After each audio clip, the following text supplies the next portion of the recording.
What's up, gamers? I'm back to add another batch of Cards to the Leftovers here. This is a desert cube that I can only make changes to while I am recording here on YouTube. So I've already kind of gone over some stuff I'm doing with the graveyard. I got a Bazaar of Baghdad thing going on here, some dredge stuff. I got Mishra's Workshop, a bunch of cool artifact stuff. Last time I talked about interaction, and now I'm going to talk about the opposite. It's time to talk about spell-based combo. I'm a huge Storm fan. Storm is actually like one of the first decks I really remember being aware of when I was first getting into Magic. When I started playing, Legions was a new set. Scourge was the first set that came out after I started playing. That set introduced the Storm mechanic, and then naturally a bunch of Storm combo decks started popping up. A number of the cards involved in Storm have been banned in one format or the other over the years. Kind of starting with the first one, talking about here today, Mind's Desire. This card was like banned very quickly upon printing in Legacy. Actually, it was only relatively recently unbanned in Legacy.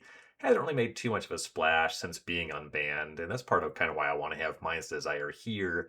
The Storm packages on the digital cubes, definitely on the Magic Online Vintage Cube, have really been pared down. It's like the small package combo with Underworld Breach, Lion's Eye Diamond, and Brain Freeze, which is like a deterministic win package. You can easily mill a player's entire deck, one or both players, if you have all three of those.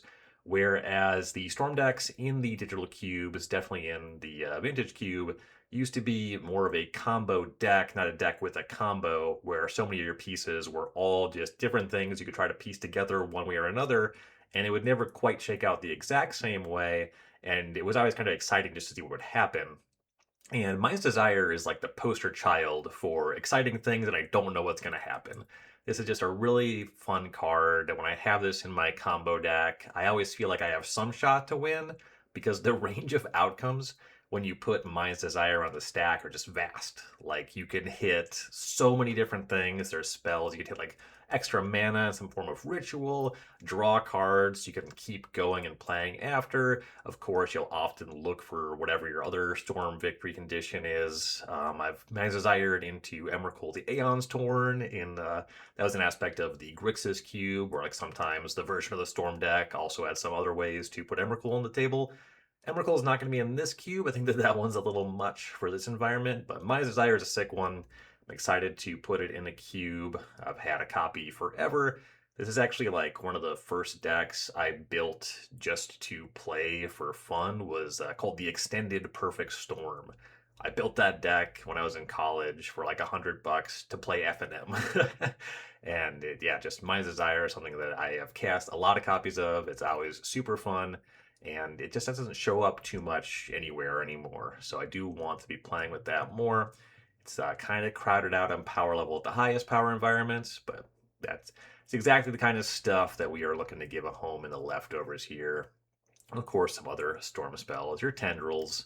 I have Dark Ritual and Yawgmoth's Will in the cube, but I had an extra Lion's Eye Diamond. There was a point where I had that in two different cubes, but that was something that I traded away towards getting some dual lands for this cube.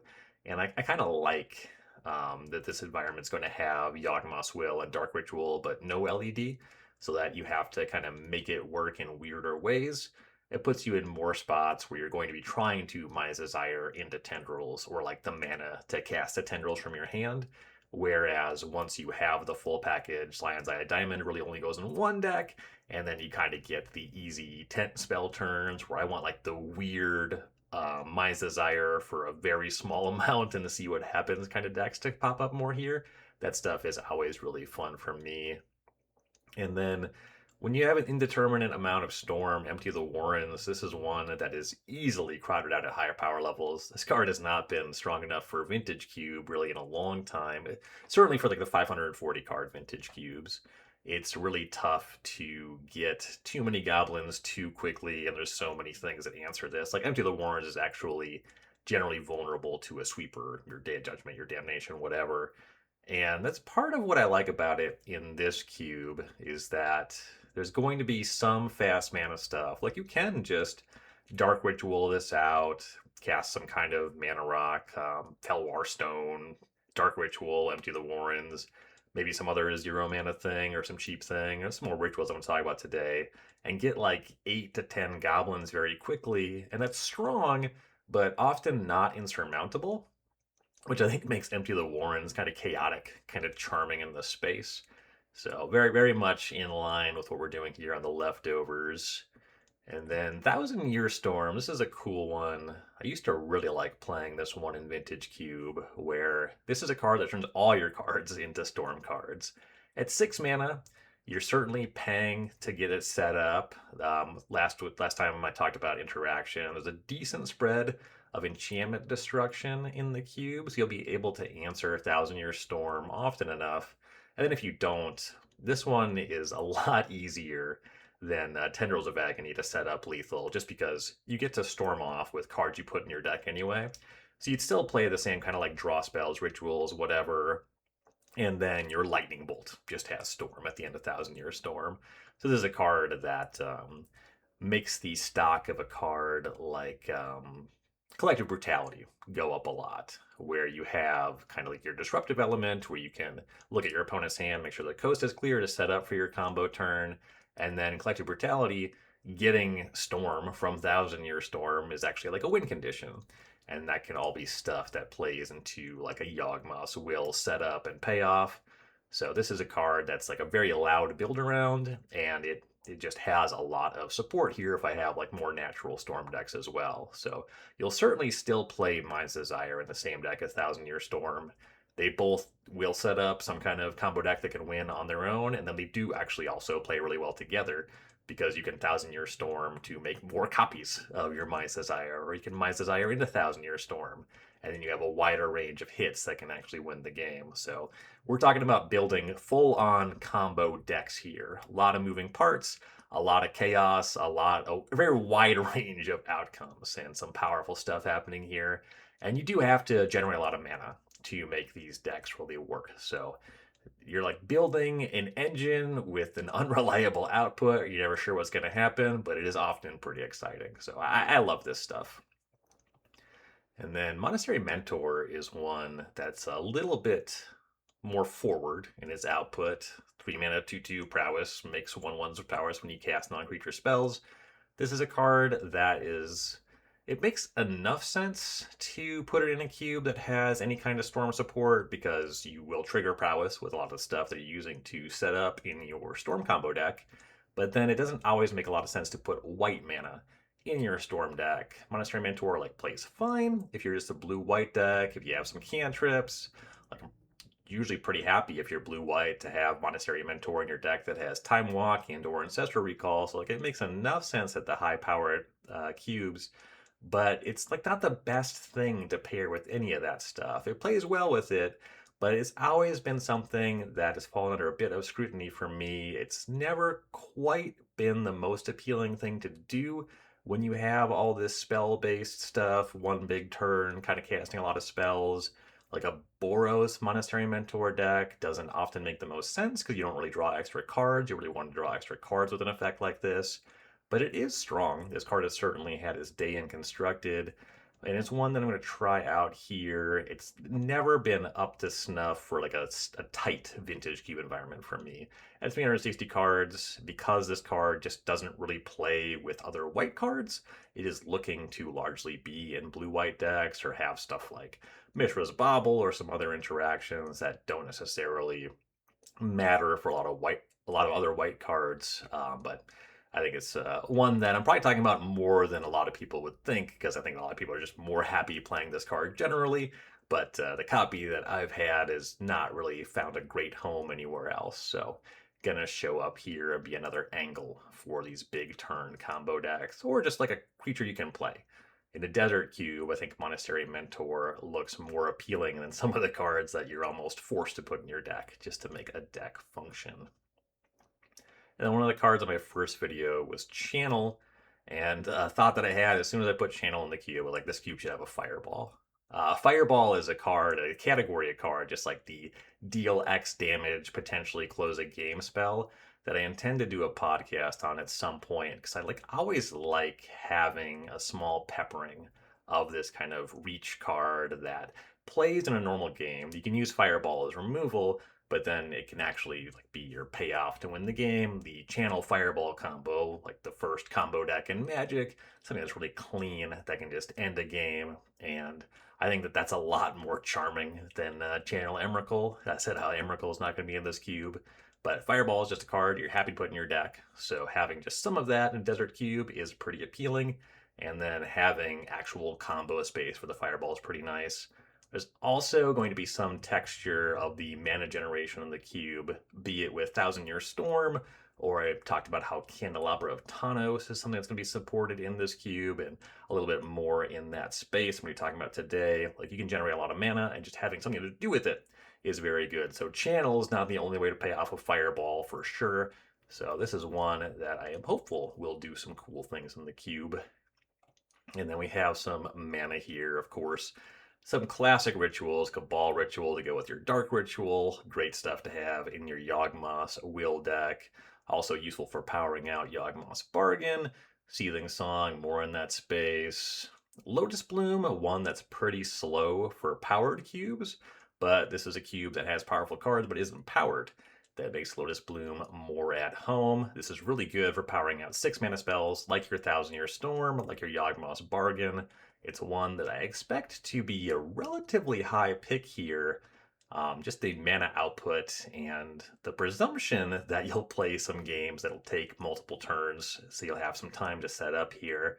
Of course, top decking this is no good, but there's going to be some card selection, some looting kind of effects that can allow you to discard it for value or whatever if you draw it when you do not have the time to suspend it. So Lotus Bloom, cool one, classic one that was in the Grixis cube once upon a time. I have that same copy from 10 plus years ago or whatever. So Leftovers making its way into the cube. And then some cards that I think generally don't play great in almost any environment. Simian Spirit Guide and Elvish Spirit Guide. These are cards that have quite the constructed pedigree. Simian Spirit Guide, relatively recently banned in Modern after enjoying a very long life of questionable presence in the format. These are cards that you generally only play if you're up to no good. And in Cube, certainly in a singleton cube, it's way harder to make use of these cards because you have extra mana, but then the threat you're deploying or whatever kind of combo you're setting up, your output is less consistent than in Constructed. So in Constructed, these cards are typically paired either with a deck that has multiple 3-4 mana things, like the Initiative is kind of the big place where these cards show up now. In Legacy Initiative decks, all you want to do is cast something that gives you the initiative as quickly as possible, so any fast mana checks your boxes. Even in a cube that supports the initiative, there's only a handful of cards that actually do that, so you don't necessarily even want to play these cards in those decks. And these don't contribute to Storm in the same way as the other rituals because exiling them from your hand is not a spell. So they will not contribute to your Thousand Year Storm. They will not contribute to your Storm count. But just this extra boost of mana is something that I think really works with the Desert Cube restriction, where you have to draft all your lands. So sometimes you're like, well, my land situation is a little bit awkward, but I can play this Spirit Guide. It'll allow me to play the game. I'll be a little bit light on resources, but if I draw enough lands otherwise, I guess I can also cast this 3-mana 2/2. And that's really where the charm of Spirit Guides lies, is sometimes you do just cast them. The first Grand Prix I ever played was Grand Prix Chicago, I think in 2009? Somewhere around there. When it happened, it was the largest North American Grand Prix that had ever occurred. There was a little bit over 1,000 players, and I remember them actually like needing to get extra tables to actually set up the tournament. But that's beside the point. The first deck I played in a Grand Prix was Legacy. I played a deck called Dragon Stompy, which is the ancestor of the Moon Stompy decks people play, like this Blood Moon, Ancient Tomb style deck. So 4 Simian Spirit Guides was an aspect of there. We were trying to power out Blood Moon, and often enough in that deck, you were powering out Rakdos Pit Dragon and threats that were just not that strong. but you played the cards you cast. You could only play the cards you drew, rather. And Simian Spirit Guide, often enough, you just played it as a 3 mana 2/2 in that deck because that's just the card that was in your deck. And that's where Simian Spirit Guide is fun. If all you're ever doing is consistently getting the initiative, the card loses a lot of its charm. If it's just in a combo deck that could never win by casting a 3 mana 2/2, then it's really up to no good. Like, it's only accelerating the game towards a non-interactive conclusion. But the idea of the Spirit Guides here is that you're probably going to have to cast them at least some of the time. And Grey Ogre, that is something that certainly was a big part of Magic for a very long time, absolutely in the 40 card deck space. And that's a lot of what I'm going after, putting the Simian Spirit Guide and Elvish Spirit Guide here. They will on occasion enable something broken. Clearly, these are going to be great in your Yawgmoth's Bargain deck because you get the cards back, so using fast mana to power that up, that's strong. But also, these are just going to go in decks, and sometimes people are going to cast them. If that never happens, they probably don't stay in the cube. So that's part of the vision there, is that these show up, and you play them and attack and block some of the time. All right, then we got some 0 mana spells / potential mana acceleration. Manamorphose, great mana fixing. You're gonna be happy to have this in kind of almost any deck that can cast this in a desert, just because it cleans up your mana, replaces itself drawing a card, so that's useful there. If you have a cost reducer, you'll get extra mana. If you are playing a storm deck, this is free storm, so that's great. Kind of everything that I said about Manamorphose is true of Frantic Search. But then Frantic Search more easily generates extra mana because it plays with any land that can produce more than 1 mana when you tap it. So the idea with Frantic Search is, yeah, you can put it in any deck, and in a desert where your deck is maybe a little bit scrappy, this is a discard outlet for the cards you can't necessarily make use of. But more than that, this is a card that has some breakable potential. If you have some bounce lands, anything to make your lands tap for more than 1 mana. Maybe you even use this in a dredge deck, untap your Bazaar of Baghdad, really churn through your deck very quickly.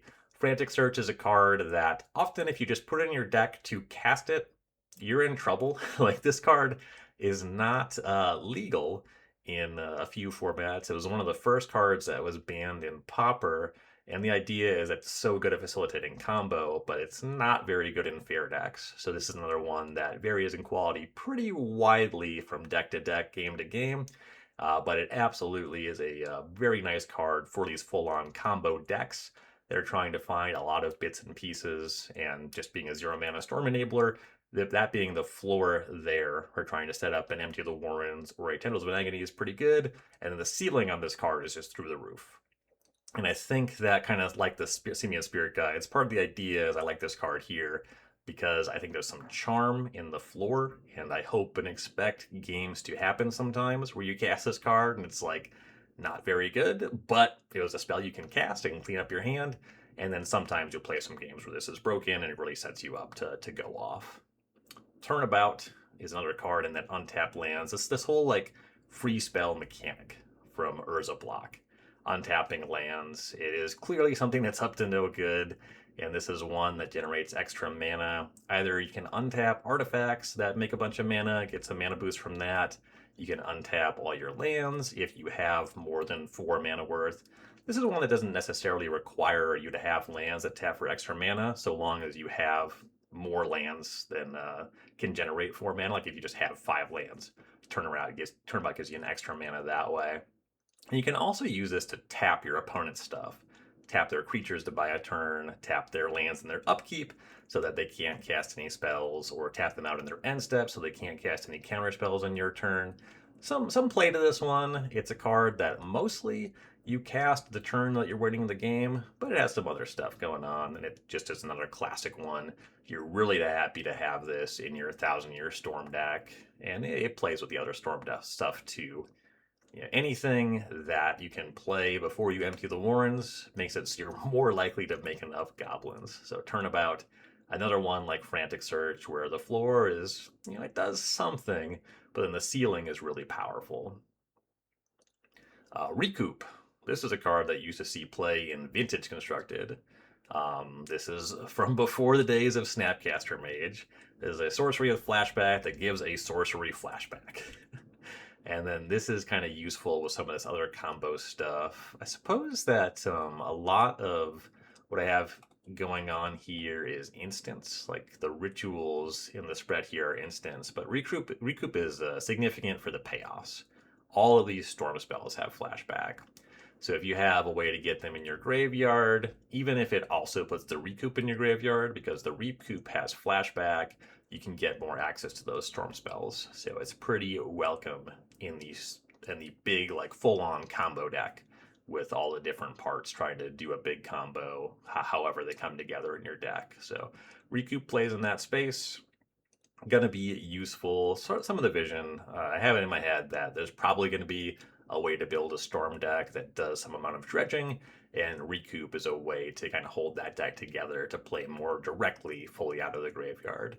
And you will have to make a lot of mana to do that. It is 4 mana to flashback recoup, so I think that that deck's going to be pretty cool, even if it is very powerful, because of how many hoops you have to jump through. Past in Flames. This is big recoup. Gives flashback to all your instants and sorceries, but it's a lot more to cast. This is a card that never really did enough for my money in powered cubes. It used to be in the digital powered cubes. I think I even had this in Grixis cube, and only so many of the mana generators are instants and sorceries. This card notably it plays from your graveyard, but it's still much worse with Lion's Eye Diamond than Yawgmoth's will, because you can't flashback the Lion's Eye Diamond. And then if you're in a powered cube, like Past in Flames doesn't do anything with Black Lotus, the way that Yawgmoth's will plays with that. So Past in Flames not as strong as Yawgmoth's will, but it has the flashback. And this is a cube that doesn't have Black Lotus. This is a cube that will not have a Lion's Eye Diamond.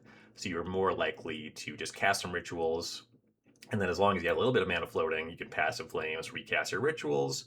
There's easy enough ways to get to the 10 Requisite Storm for a Tendrils with this one. It's in the same color as Empty the Warrens, so Past in Flames with Seething Song, Manamorphose. You have some alliance to get a very high threshold of goblins. So Past in Flames clearly plays in this space and at this kind of more modest power level for the Storm decks. That's going to be more at home here. Palinchron, another one of those free Urza block cards. This one becomes mana positive at some point. So it's 7 mana, and you untap 7 lands. So if you have access to 7 mana, it is free. And it's discounted if you have a little bit less in terms of mana out from your land. Like if you ritual this out, it'll be less than 7 total mana to cast, but that's not really ideal. They can come up, casting. If I'm talking about like trying to cast Simian Spirit Guide some of the time, putting a 4 or 5 in the table is reasonable. And this will be positive mana with stuff like the Dread Return, the Unburial Rites. Like if you return this from your graveyard, it's easier to get extra mana on the first cast. But what Palinchron really does, that 4 mana ability to return it to its hand, what you're trying to do with Palinchron is get enough lands to generate 12 mana using 7 or fewer lands.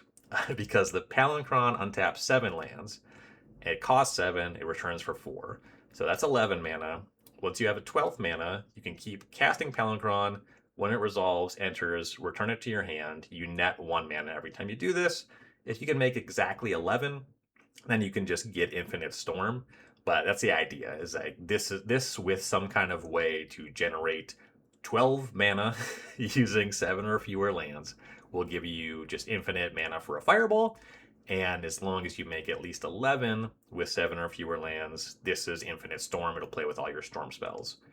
And this is a cube where sometimes this creature on the battlefield is going to be what the games are about. At least that's my hope. That's my intention with Palinchron. This is a card that was in the digital powered cubes many years ago. It was in the Grixis cube. And those cubes were at a power level where you never just put Palinchron on the table and won. Like you were always trying to combo off with it. I'm sure it happened, but like just casting Palinchron in passing was never the plan. It just like wasn't a realistic recipe for winning games. But in this cube, I think that that's going to happen some of the time. And then this is a way that does open up just kind of a clean storm kill with ways to generate extra mana. So like Balance Lands are one thing. I know there are a couple of cards I'm going to be talking about here. Let's talk about them right now. Mana Flare and Heartbeat of Spring. So these are referred to as mana doublers for obvious reasons. They make it so when a player taps for mana, it adds more mana.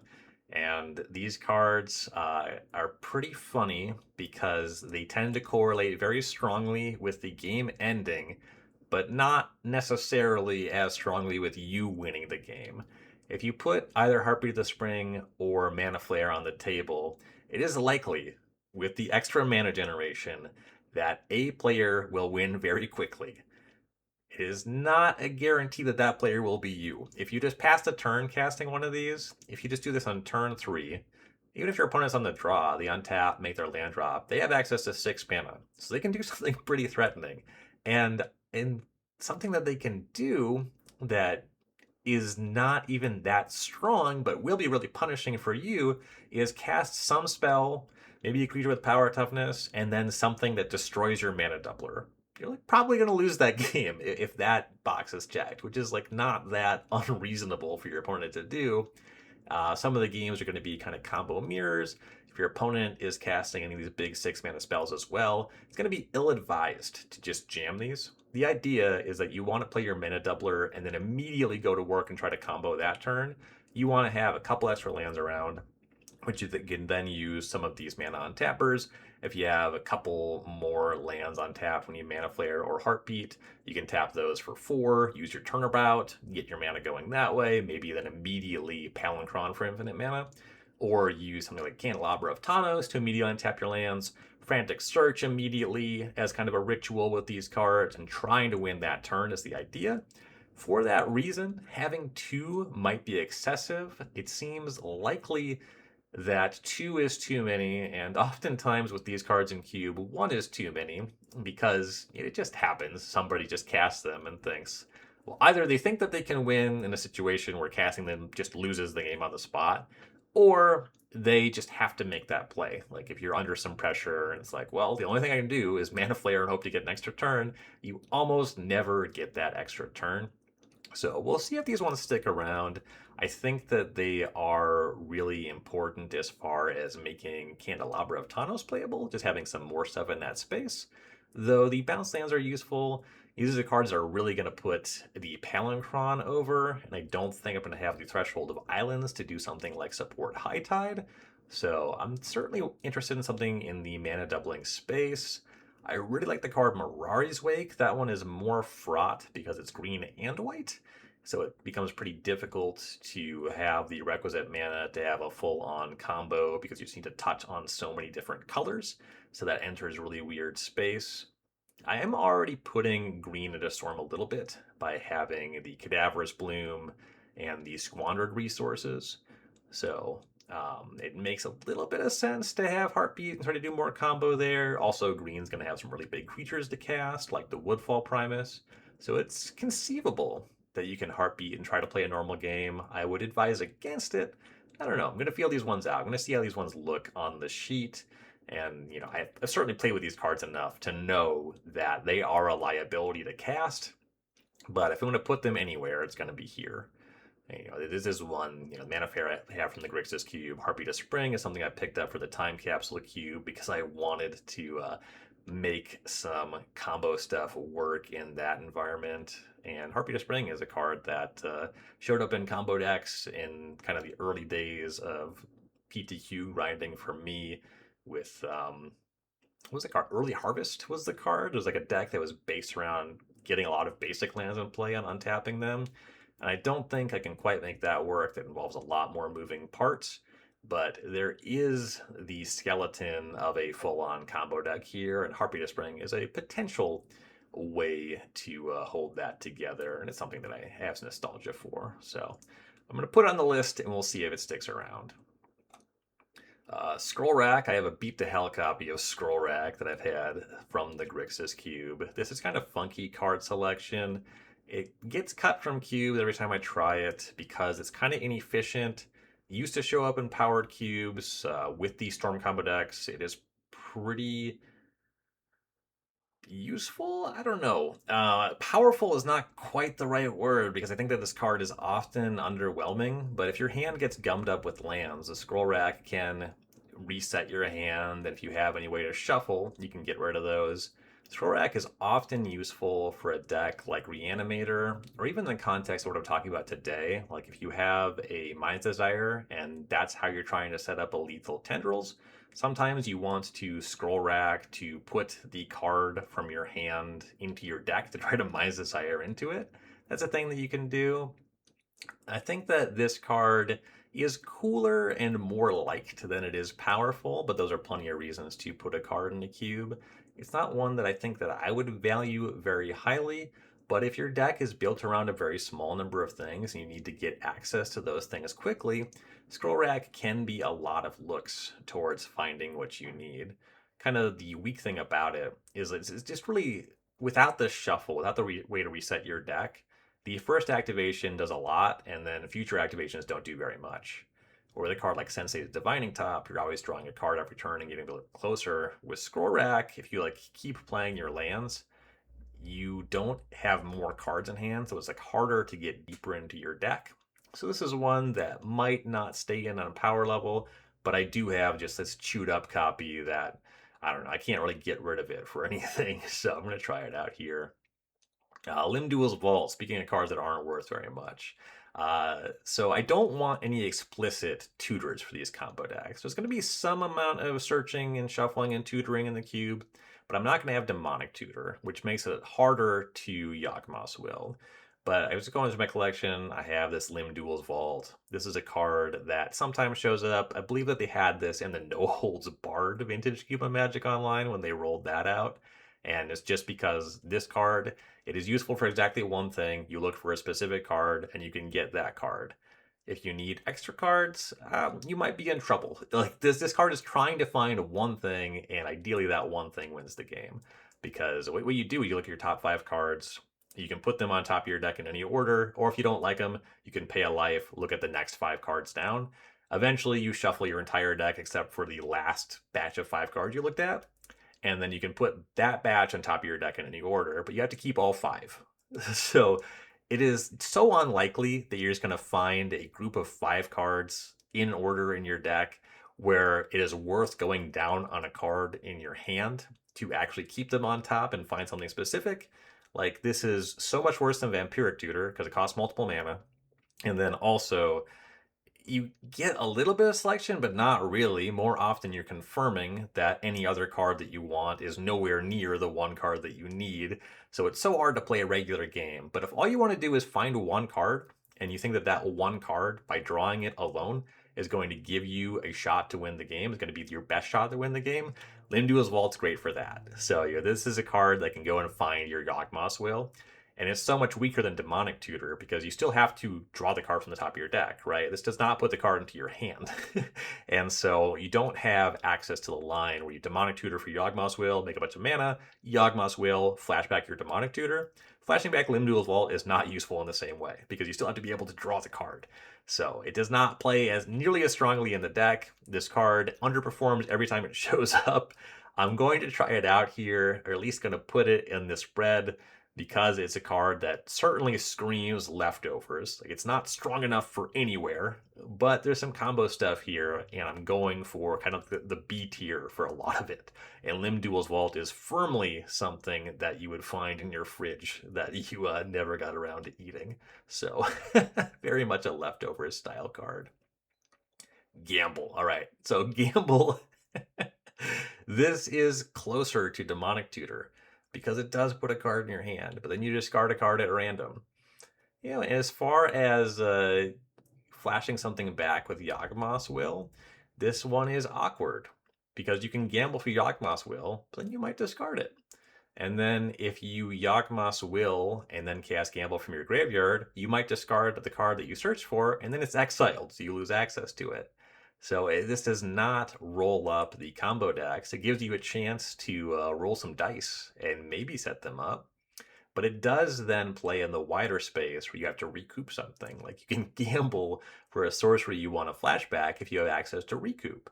So you kind of get these bigger, weirder packages, and then Gamble does just play expressly in the dredge space. You can go find a dredger. Often with the dredger, you just hope to discard it. So Gamble plays really well there, and the classic pairing with Life from the Loam is kind of the idea here.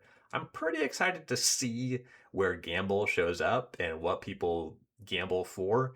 There's some loud and obvious combo space. It's very useful with Dredge, but I'm really hopeful to see some games where a player gambles to try to find just like a creature with power and toughness, or like a good equipment. I think that that sounds sick. That just like what I'm talking about, like the 3 mana 2/2, like the Simian Spirit guy that you just cast. I want to see the range, and Gamble is a card that has some range. Recycle. Okay, so this is the card that actually made the banner image for the cube. I mean, look at that. Eating gross food. That's what we're doing here. This is a card that was in one of my first casual decks. Unfortunately, this is not the copy, but I remember discovering this card in a bargain box and thinking, whoa, I get to draw a card every time I play a card? That's sick. This card, what happened sometimes in that play group, I think that I don't know how true this is anymore, but a very popular casual card is Hymn to Torok, where a player discards 2 cards at random. You could set up a recycle, get that maximum hand size of 2, and then get hymned, and then you just actually can't play the game.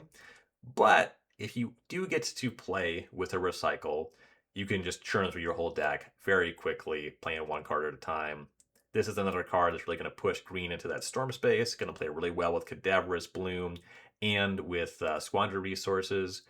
Not really in the sense that you can set up over multiple turns Cadaverous Bloom plus Recycle, but if you curve Bloom into Recycle and can immediately play cards, you can hopefully keep going. This is another spot where this is not deterministic. You are playing some cards and hoping you can draw enough cards and make enough mana to put something together, which is really what I'm trying to accomplish here. Recycle very much fits in that space. This card was color shifted in Planar Chaos. Then the black version is called Null Profusion, but the recycle with the old card frame, and certainly with this aesthetic, serving up some gross food, way more fitting for the environment here. Was really happy to be reminded of this card. Couple big draw spells, Brain Geyser and Stroke of Genius. So this is the kind of stuff that played really in that classic mana burst, one big turn spell with Cadaverous Bloom, because you could draw a bunch of extra cards, turn them into mana, and then eventually you could deck your opponent. So the reason I have Brain Geyser and Stroke of Genius is my hope is that if we play enough matches, we draft enough time, somebody's going to get both of these and be able to draw a bunch of cards themselves, turn those into mana, and then mill their opponent with the other one. It doesn't strike me as tremendously likely, but these cards do just play. Brain Geyser is something that tends to be one of the stronger cards in a lot of old frame cube environments, just because card advantage was so significant in those old games. And with all these discard outlets, you can really make use of these extra cards. So these are cards you're just going to be happy to have in your deck. Brain Geyser in the cube context generally plays stronger than Stroke of Genius for my money. The extra mana does just amount to a lot. It's a full card. The instant speed does matter. If you have a lot of counter spells, Stroke of Genius is something you can be more happy to have in your deck, but don't sleep on Brain Geyser. But yeah, these are just some draw spells that anybody can play, but then they are going to be potentially really useful to set up a big turn to get you some cards in hand, either the rituals and payoff spells for your Storm deck, or getting some fodder for those discard outlets that make mana, getting some cards in your hand for your Cadaverous Bloom. And yeah, so anyone's going to be happy playing these. And there was something else I was going to say about these cards. Yeah, I lost it. All right, some more stuff, a little bit more in the storm space. Gush, this is a classic one. Broken with Fast Bond. I have Fast Bond on the cube, but that's gated because you have to draft your islands. There's no basic land box. So, there's type duels. You have ABU duels, and you have those battle lands. So you can get access to some islands, but you won't be able to necessarily get as many islands as you want unless you're valuing them highly in the draft. So Gush is going to play really well here. Returning lands to your hand is going to be extra cards for the discard outlets. Gush into Frantic Search can be a lot of card selection in your big combo turn. It's just another card that you can set up. Like Gush, Frantic Search, Empty the Warrens with like a little bit of extra stuff going on. Like that's a setup that could win you the game. Or it might not. Maybe you'll lose because you returned all your lands to your hand. You didn't make enough goblins. So that's just the fun of the combo deck for me. With the full-on combo deck, not deck with a combo. Gush just classically in that space. And it's really powerful and it's powerful. But it's also game losing if you return 2 islands to your hand and you're just down on mana and you did not do enough on that turn to make up for it. Often enough, when I've tried Gush and other cubes, I had this in the pre-modern Tubert, and you just cast it for 5 kind of too often when you don't have a combo to actually facilitate using the Gush. The card's really strong in Pauper, but the power level of individual cards is much lower, so it's kind of easier to make use of it, even returning lands to your hand. Whereas here, I think Gush has more explicit combo support, really loudly with the cards that you play extra mana, and then of course just a free spell here that draws you some extra cards.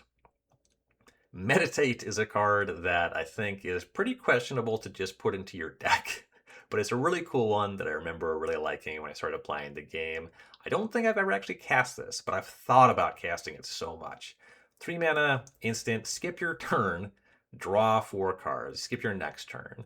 So it's really difficult to just like cast Meditate and past. The idea, this card was a part of High Tide combo decks. 3 mana for 4 cards is a lot of cards. This will give you a ton of material to work with if you're trying to win that turn. Great. I hope you accomplish it because your opponent's getting 2 turns after. Much like those mana doublers, huge liability in just putting this in your deck and casting it.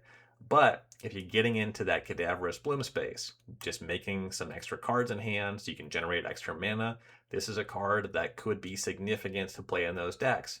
Like I said, I've never cast it. I want to cast it. I picked up a copy for this cube because it's a card that I've always wanted to play with. So this is one of the cards that I did actually pick up to try out in the leftovers. So, doesn't fully fit the aesthetic here, being a little bit disingenuous about these cards being just stuff that was left over in my box. But this is a card that I've always wanted to play, and this feels like an environment to try it out. All right, Gifts Ungiven is one that I definitely have some history with. I've talked about Unburial Rites being a card in the cubes. You do have that now pretty dated technology. You gifts from Burial Rites and the creature you want to get. You can just get a 2-card pile. You are to search your library for 4 cards with different names, but because the libraries are a revealed zone or a hidden zone, you don't have to find 4 cards. You might not have more than 4 different card names in your deck, and your opponent can't prove otherwise. Even though this is a singleton desert cube and you surely will, you're still allowed to only get 2 cards.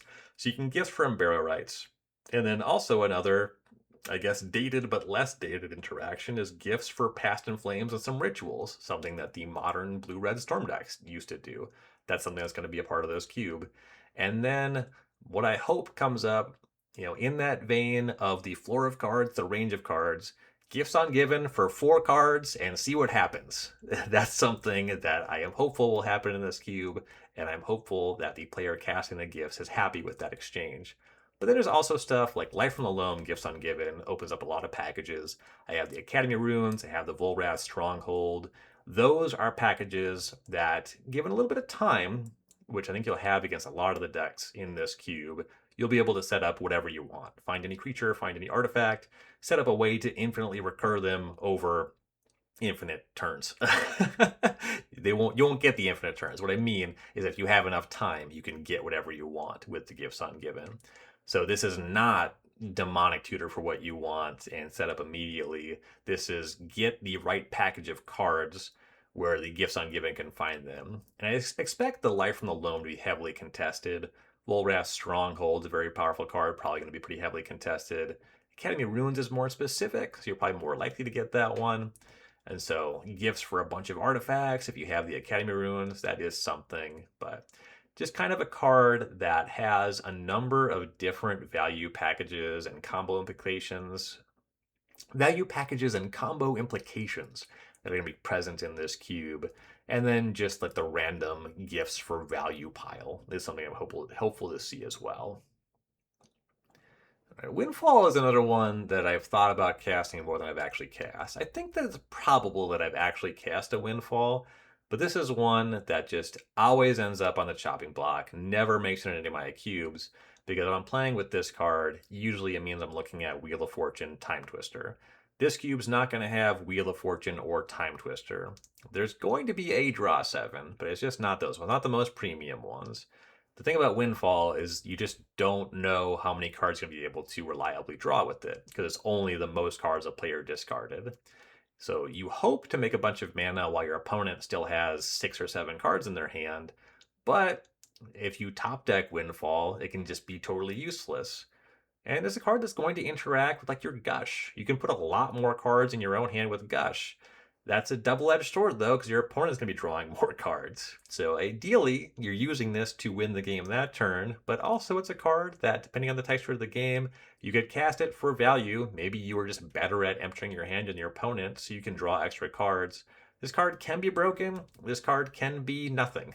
This card can be actively bad to cast, which is the nature of a lot of the cards here. And I am definitely interested in trying out more of these cards with that wide range. Windfall, I know, is a card that can be really broken.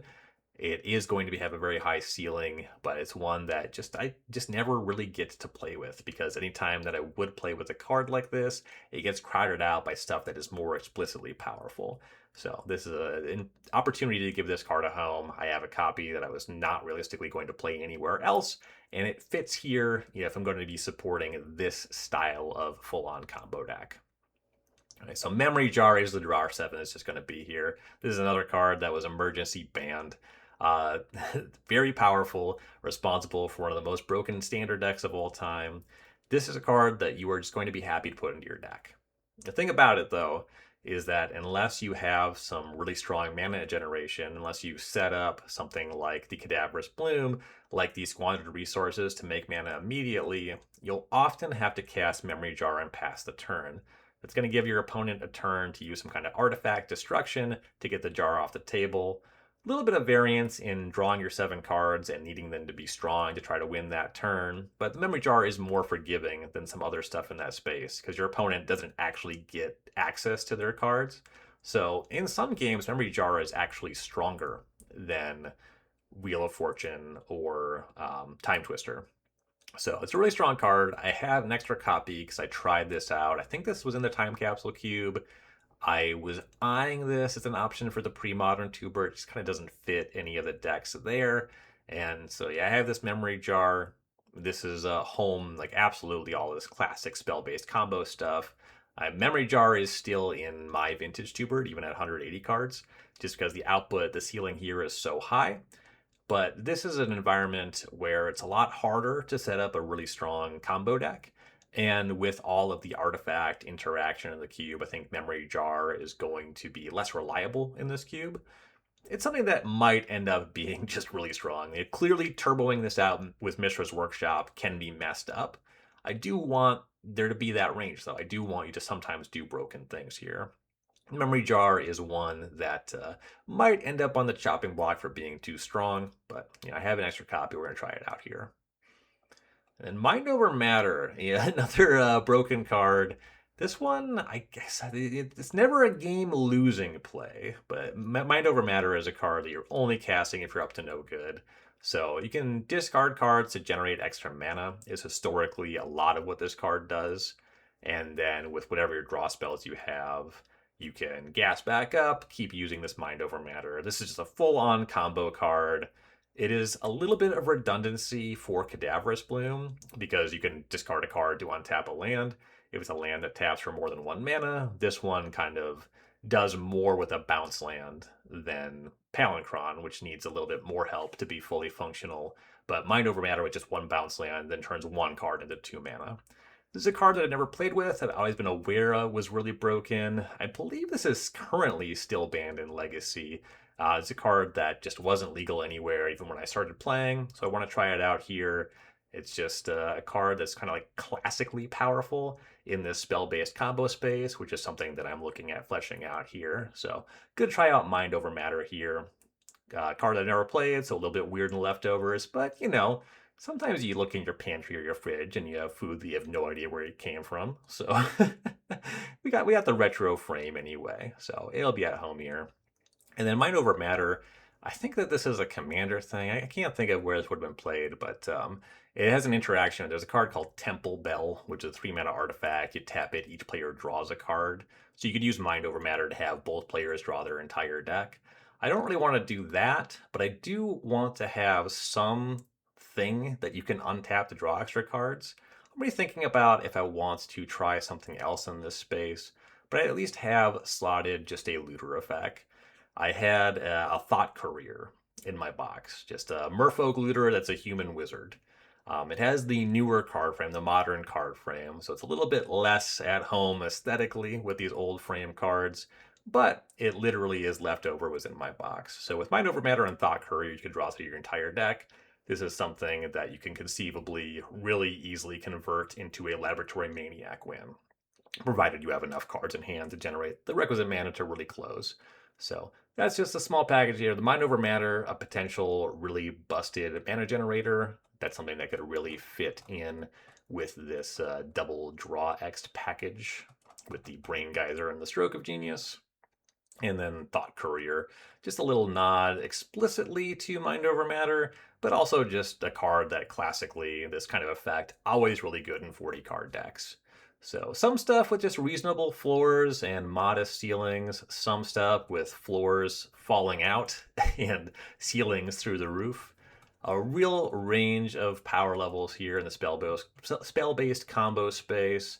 Some fireworks for sure, and this is just some of the stuff that first ever got me excited about Magic. One big turn, storm combo decks. So I absolutely want to have this kind of stuff happening in the environment here.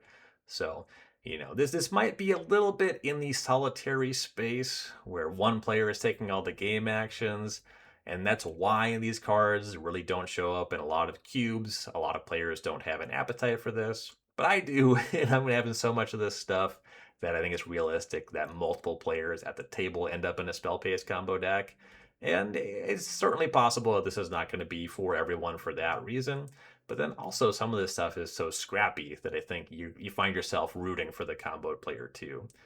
These cards can really slow games down. These big, full-on combo deck turns can be really difficult to map out. But then also for that reason, players not experienced with them tend to not draft these decks because they're so intimidating in that way. So it's something that can be a problem. It's less of a problem in practice than it often seems on paper, in my experience. And it's the sweet stuff that I want to play with. So, at least in the early phases here, I'm looking at spell-based combo, and I'm really excited to play with a lot of these cards. Some of them old favorites, some of them I'll be casting for the first time. Well, that's going to do it for my look at the spell-based combo section here for the leftovers. Appreciate watching. Like, subscribe to the Patreon, share the content, leave a comment, feed the algorithm. Thanks for watching. Have a good day. I'll be back soon talking more Cube. Later, gamers.